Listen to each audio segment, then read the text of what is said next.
Well, good afternoon. Before I begin, let me tell you, I'll be around to answer questions on a lot of things, but I got 600 Olympians waiting out there for me. If you keep me too long, they'll rush the place, and all kidding aside. This week, my administration released new information that contains that we're on track to cut the federal deficit by another $1.5 trillion by the end of this fiscal year. The biggest decline in a single year ever in American history. The biggest decline on top of us having a $350 billion drop in the deficit last year, my first year as president. We also learned that for the first time since 2016, the Treasury Department is planning to pay down the national debt issued to the public this quarter. And for all the talk the Republicans make about deficits, it didn't happen a single quarter under my predecessor. Not once. The bottom line is the deficit went up every year under my predecessor before the pandemic and during the pandemic. And it's gone down both years since I've been here, period. They're the facts. And why is it important? Because bringing down the deficit is one way to ease inflationary pressures in an economy where a consequence of a war and gas prices and oil and food and it's a different world right this moment because of Ukraine and Russia. We reduced federal borrowing and we help combat inflation. This process is a great deal, is good news, but it didn't happen by itself. The previous administration increased the deficit every year it was in office, in part because of its reckless $2 trillion tax cut. I know you're tired of hearing me saying but a $2 trillion tax cut that was not paid for, And a tax cut that largely benefited the biggest corporations, 55 of which earned $40 billion in profits and paid not a single penny in income tax in 2020, and wealthiest Americans, like the billionaires, who on average pay just 8% in federal taxes. The previous administration not only ballooned the deficit, it undermined the watchdogs, the inspector generals, whose job it was to keep the pandemic relief funds from being wasted. Remember, at the time, I kept saying they're going to fire the inspector generals. Well, they fired the inspector general.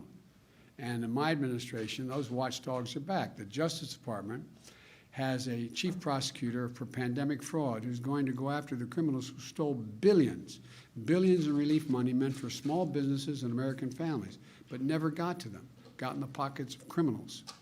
When I came to office, we took a different approach across the board.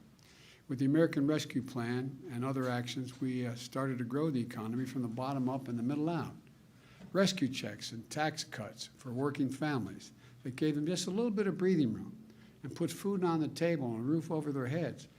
Remember the first year, all those long lines of automobiles lined up and going through a parking lot just to get a box of food in their trunk? We got vaccination shots in arms that helped us go from 2 million Americans who'd been vaccinated to more than 220 million Americans fully vaccinated. And we made it easy for millions of Americans to sign up for coverage under the Affordable Care Act, saving them an average of $2,400 a year. As a result of these and other economic recovery plans, we recovered faster than projected. A record 6.7 million jobs created last year, the most in the first year of any president in American history, and the fastest economic growth in any year in nearly 4 decades. And looking ahead, I have a plan to reduce the deficit even more, which will help reduce inflationary pressures and lower everyone's costs for families. Look, it's a plan that lets Medicare negotiate price of prescription drugs, as they do with the Department of Veterans Affairs. We can cap the price of insulin at $35 instead of the hundreds of dollars, even $1,000 a month for some families. And my plan provides tax credits to utility companies to generate clean energy.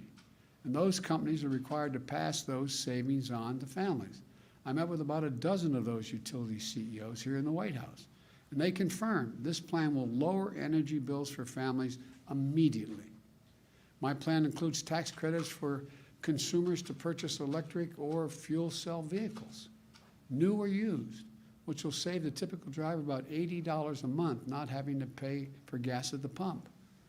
Tax credits for folks to buy solar panels and heat pumps and more efficient windows and doors for their homes. Estimated savings $500 per year on average. And we can do these things by making sure that no one earning less than $400,000 a year will pay a single penny more in federal taxes. All we're asking is that the wealthiest Americans and the largest corporations begin to pay their fair share, at least part of their fair share. You've heard me say it before, I'm a capitalist. I believe you should be able to make much money as you legally can, but just pay your fair share.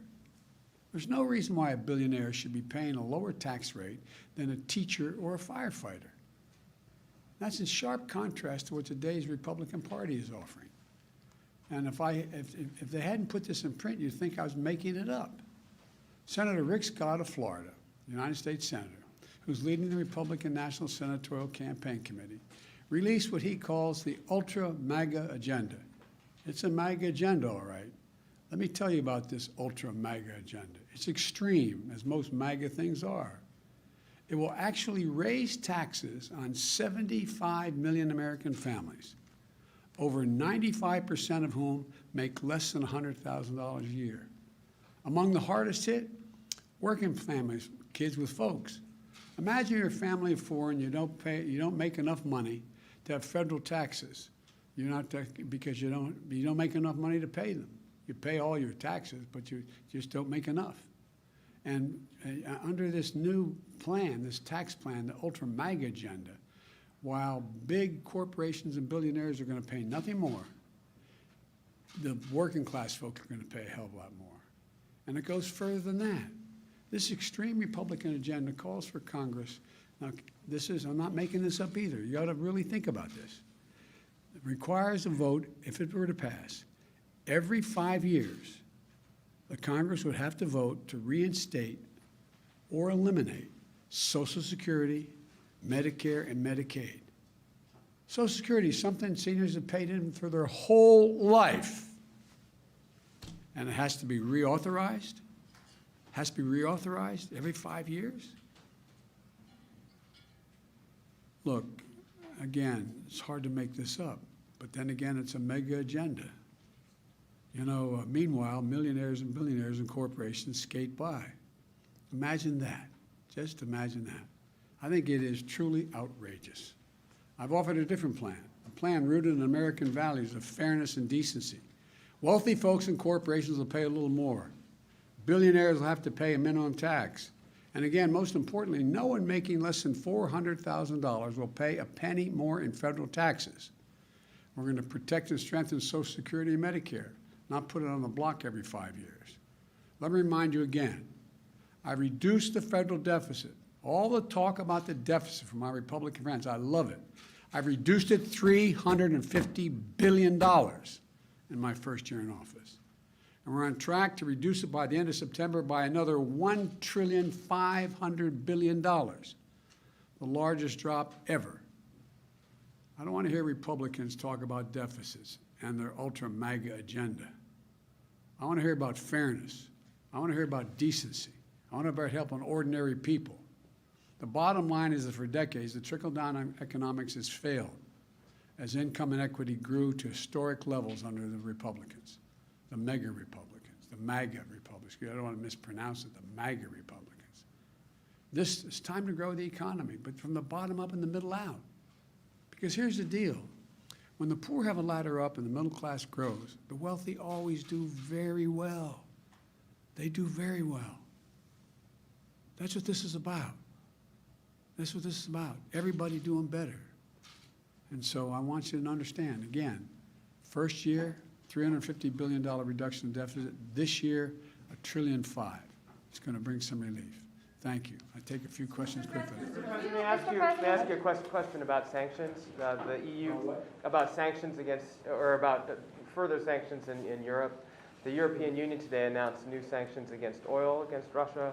What's the next round for the U.S.? And also on a separate issue, what's the next step on abortion once this case gets settled? I want to ask about deficits, huh? I want to make sure this doesn't get covered. Okay, here we go. I'm going to answer those two questions and then go out to talk to the Olympians. With regard to the additional sanctions, we're always open to additional sanctions, and I've been in consultation. I'll be speaking with the members of the G7 this week about what we're going to do or not do, number one. Number two, what was the second one? You want, look. The second one was on abortion. As I said when when this hit, as I was getting on the plane to go down to Alabama, this is about a lot more than abortion. I hadn't read the whole opinion at that time. But this reminds me of the debate with Robert Bork. Bork believed the only reason you had any inherent rights was because the government gave them to you. If you go back and look at the opening comments with Bork-Biden when I was questioning him as chairman, I said, I believe I have the rights that I have, not because the government gave them to me, which you believe, but because I'm just a child of God. I exist. I delegated by joining this union here to delegate some obligation, some rights I have to the governments for social good. So the idea that somehow there is an inherent right, that there is no right of privacy, that there is no right. And remember the debate you don't remember, but we had a debate about Griswold versus Connecticut. There had been a law saying a married couple could not purchase birth control in the privacy of their own bedroom and use it. Well, that got struck down.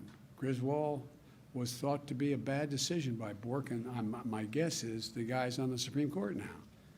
What happens if you have a state changes the law saying that children who are LGBTQ can't be in classrooms with other children? Is that legit under the way the decision is written? What are the next things that are going to be attacked?